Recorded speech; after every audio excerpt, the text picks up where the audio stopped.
Alors, bonjour. Donc, troisième vidéo. En fait, j'avais oublié de vous montrer quelque chose, une autre étape qui est assez importante, dépendant comment vous voulez analyser nos données. Ok? Vous vous souvenez chaque sourire, chaque condition, dans le fond, était répétée 3 fois. Ok? Ici, par exemple, on a la condition où c'est un sourire Duchenne et l'amorce est négative chez une femme. Et on a donc 3 femmes. Et ici, où l'amorce est négative et le sourire est Duchenne avec 3 hommes. Okay? Mais nous, on n'avait pas nécessairement, ça dépend, puis là, ça dépend de vous, mais nous, on n'avait pas nécessairement d'hypothèse faite par rapport au fait que les visages seraient des visages masculins ou féminins. On avait choisi de mettre autant de visages masculins que féminins pour contrebalancer le genre, mais on n'a pas vraiment d'hypothèse par rapport au genre. Et donc, ce qu'on a fait, donc, c'est que on n'était pas intéressé nécessairement à chacune de ces données spécifiques-là, mais plutôt juste à une... Oups, ce que j'ai fait là. Plutôt juste à une moyenne, si on veut, de chaque participant pour les conditions négatives Duchenne, négatif non Duchenne, neutre Duchenne, neutre non Duchenne, positif Duchenne et positif non Duchenne. C'est ce qui nous intéressait. On se fichait un peu que ça soit un homme ou une femme. On aurait pu avoir une hypothèse où est-ce qu'on voulait vérifier l'interaction avec le sexe et tout ça, mais c'est pas ça qui nous intéressait. Donc, nous, ce qu'on a fait, c'est qu'on a calculé, si on veut, une variable, d'autres variables qui viennent ramasser, dans le fond, toutes ces informations-là, toutes les informations par rapport à négatif Duchenne, toutes les femmes, tous les hommes, ensemble, dans une moyenne. Hein? Et évidemment, si vous connaissez Excel, vous savez comment faire ça. Donc, on a simplement ici demandé égal moyenne, ouvrez la parenthèse, et on a sélectionné de B2 à G2, fermez la parenthèse, et ça nous donnait 4, et on a évidemment étiré ça jusqu'en bas pour que ça calcule le tout. Oups, pardon, je vais remettre 4. Et donc, ça nous donnait une moyenne, si on veut, pour négatif Duchenne, à travers tous les hommes et toutes les femmes, qui contient les données de tous les hommes et toutes les femmes, qui résument tout ça en une moyenne. On a fait la même chose pour négatif Duchenne, négatif non Duchenne, neutre Duchenne, neutre non Duchenne, positif Duchenne et positif non Duchenne. Okay? Et vraiment, au bout du compte, ce qui nous intéressait, c'était d'enlever tout ceci, comme ça.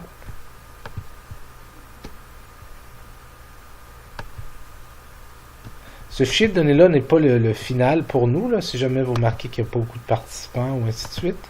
C'était simplement un que j'utilise pour vous montrer. Donc, delete. Ah, c'est vrai. Je ne pouvais pas faire ça parce que ils sont dépendants.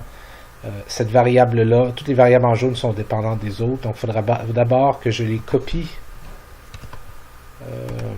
d'une manière qui sont indépendantes. Et encore une fois, peut-être que vous savez faire ça beaucoup mieux que moi, mais voilà, je vous montre exactement ce que moi j'ai fait.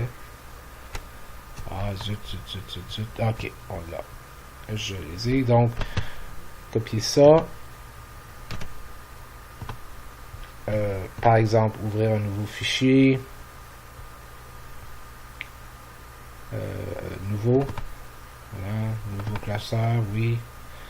Et ici, copier les valeurs. Ok, donc voilà nos valeurs.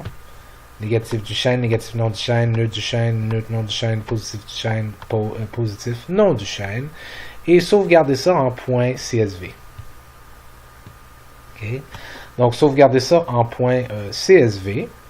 Et là, je vais vous montrer. Et ensuite, vous devez ouvrir ce fichier .csv avec JASP, ce que je vais faire à l'instant. Donc, me voici dans JASP. Je vais effacer tout ça parce que je ne veux pas vous induire en erreur. Yes. OK. Donc, me voici dans JASP. Et là, mes données, moi, sont déjà ouvertes. Là, mais donc, vous, ça serait dans File, Open, Computer, puis peu importe où vous avez laissé ce grand fichier de données .csv. OK. Donc, et ça devrait vous donner quelque chose donc comme ceci. Négatif du chaîne, négatif non du chaîne, neutre du chaîne, neutre non du chaîne, positif du chaîne, positif non du chaîne. Okay. À partir d'ici, on peut s'amuser un peu, mais donc pour vous montrer en gros ce que j'ai fait comme analyse, donc on était dans ANOVA, Repeated Measures ANOVA, puisqu'évidemment chaque participant avait fait chacune des conditions et même à 3 reprises pour les hommes et à 3 reprises pour les femmes.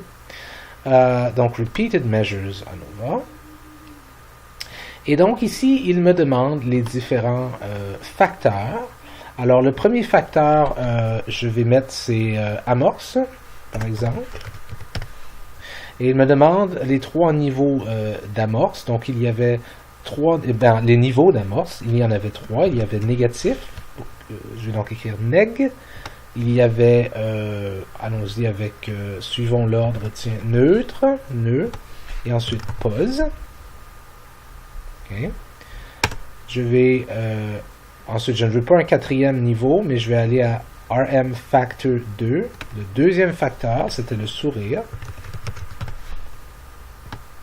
Et il y avait 2 niveaux. Il y avait le Duchenne, je vais mettre Duche. Et le non Duchenne, je vais mettre le N-Duche. D'accord? Voilà. Donc, vous voyez que ça m'a préparé les cellules. Neg Duche, Neg N-Duche. Nœud Duche, Nœud N-Duche. Pose Duche, Pose N-Duche. Et ça concorde en plein avec l'ordre qu'on a ici. Donc, j'ai simplement à sélectionner chacun de ces trucs et cliquer ici. Et voilà les données qui sont maintenant entrées dans l'analyse. Alors, ce qui m'intéresse, moi, modèle, ça ne m'intéresse pas vraiment.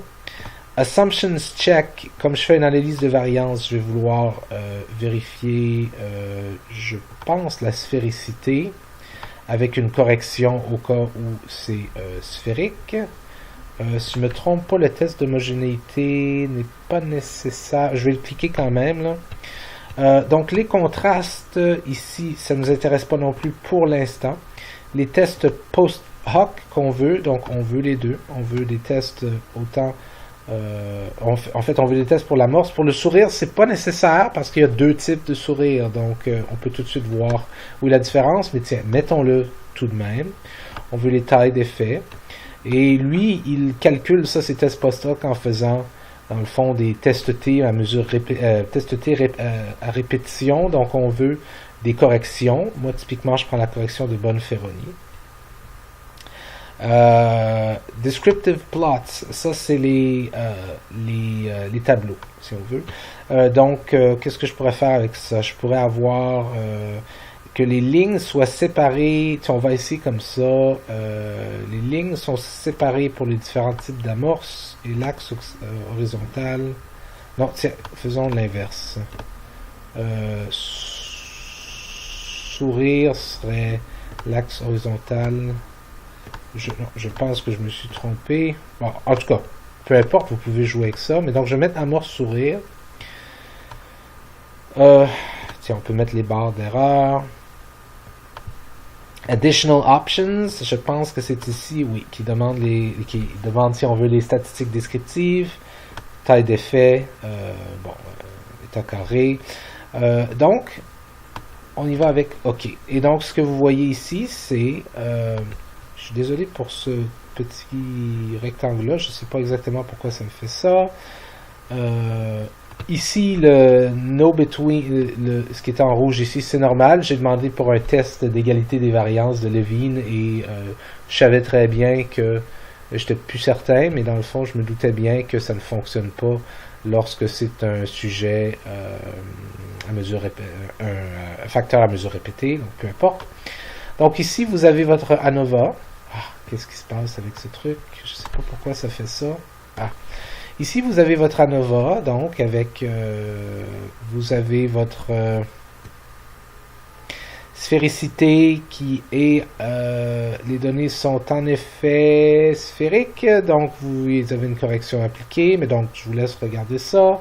Donc vous avez votre ANOVA, vous avez vos post-hoc en termes d'amorce, en termes de sourire, évidemment, les statistiques descriptives et votre tableau.